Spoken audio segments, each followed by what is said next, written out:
let's move on to the news about Solomon Pena. This is a developing story that really caught a bunch of traction yesterday. So he was arrested by... What, B1 here? Yeah, B1. He was arrested by Albuquerque police on Monday.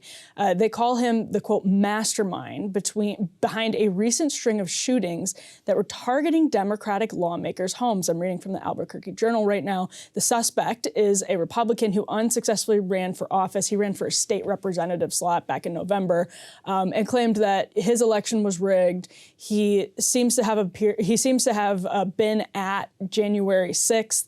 He's accused of paying 4 men to shoot at the homes of 2 county commissioners and 2 state legislatures. We actually have video of his arrest. We can roll that on the screen. You see right there, he's being arrested by police in Albuquerque. Ryan, what do you make of this situation?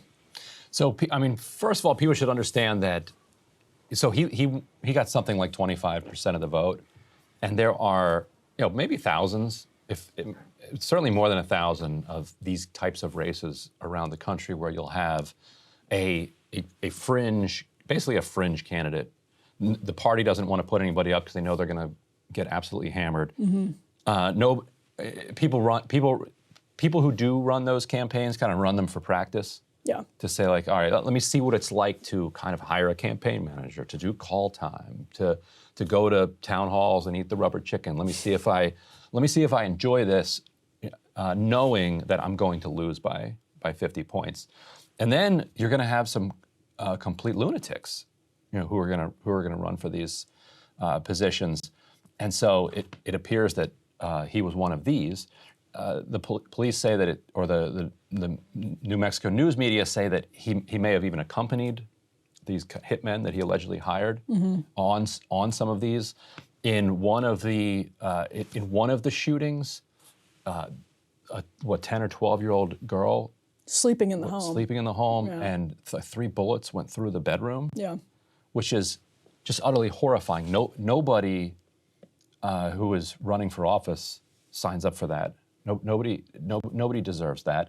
And so I do think we have to ask the question, like, what is it that's driving this sense that the stakes are so high that it requires firing bullets off into people's houses? And there's got to be some mental illness going on here, but we've always had mental illness, right? Although we have higher rates. We have higher rates of it, probably. But we've always had significant rates, non-trivial rates of mental illness in this country. So what is it that's producing this? Mm-hmm. Yeah, that's one of the interesting questions that I was actually going to ask is, whenever there's, like you said, a lunatic, the shooting from the Bernie Sanders supporter of the congressional baseball practice, or the pipe bombs that were mailed to CNN, or what I think they were pipe bombs that were mailed to CNN. Whenever there's a lunatic who appears to just sort of be somewhere on the map, maybe leaning left, maybe leaning right, it gets really wrapped into this narrative about one side's deep-seated problems. And this story absolutely has. I mean, this was blanketing MSNBC yesterday, which I keep on in the background, of course. I have to see my girl Andrea Mitchell, what she's up to. Got to keep up with Stephanie Ruhle. But it's being used in that respect. Basically, like, this is indicative of a broader trend on the right. And whenever it's a lunatic, I just hesitate to do that. I think it's entirely fair to say January 6th is indicative of something deep-seated and something broader. I would say the same thing about riots in 2020. And I think people on both sides would probably have no problem actually saying that in an honest conversation. But this guy, he's also a felon, and you have this red flag question that was raised actually by the House Republican leader, who says this is yet another example of a convicted felon unlawfully gaining access to firearms, which they are barred from owning or possessing, and using the weapon in a manner that causes public harm. And we land again on this question of, like, can we function as a society anymore? Can we do the basic things, not just as a government, but as a society, that are needed to have any sense of coherence? And it seems the answer to that is increasingly no.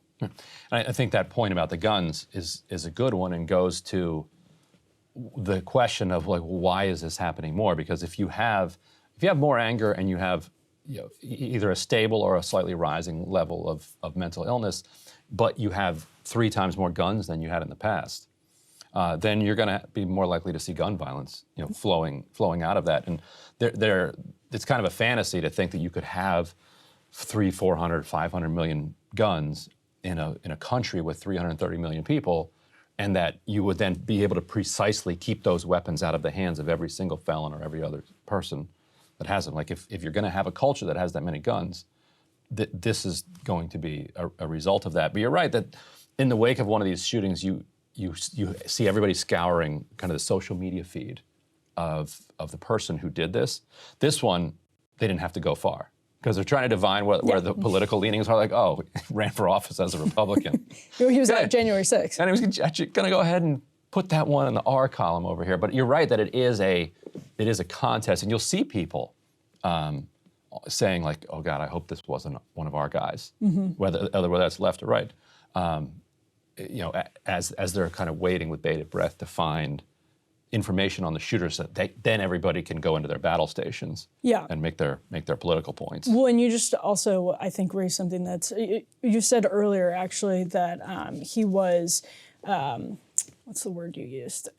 That this is, what is it that, is there something that's sort of seeding this more and more? And I do think there's plenty of reason to point to Donald Trump specifically, the lies that he told his own supporters between the election, the exaggerations and lies, and like theories that he, I think, irresponsibly, recklessly floated between the election and January 6th and continues to float. That, I think, is extremely serious. I mean, I'm on the right, I'm happy to admit that. It's not even an admission. It's just like obvious reality. And when you have someone that powerful using his power, I think, recklessly, yes, you're going to get more of this, because none of us know who to trust anymore. And the people who come out and say you can't trust anyone are the ones that are going to get trust. And then if you abuse that trust, I think that is a really dangerous and immoral thing to do. And I certainly think we saw that. I think there are examples of that from folks on the left too, where there's just these nonsense narratives that aren't actually rooted in reality. But this is a really big one. And it is actually, I think, causing some serious cultural tension in ways like this. Right, because if you believe that elections are legitimately being stolen by shadowy forces, then you can imagine why you would feel morally compelled to do something about that. That was 100% the case on January 6th. You talk to folks who were there. It was this idea that like they really truly believed that Congress was stealing the election out from under their noses in that building. Which for the YouTube censors, by the way, they were not. No, they were not. Election. Joe Biden lawfully won the election. Yes, thank you. And so a lot of that, is completely downstream of somebody who's in a position of power and whose supporters say, well, he knows more than I do. He's the president. He has access to classified information. He has access to all these different things. So if he's saying it, there's probably more legitimacy than even I know or the media knows.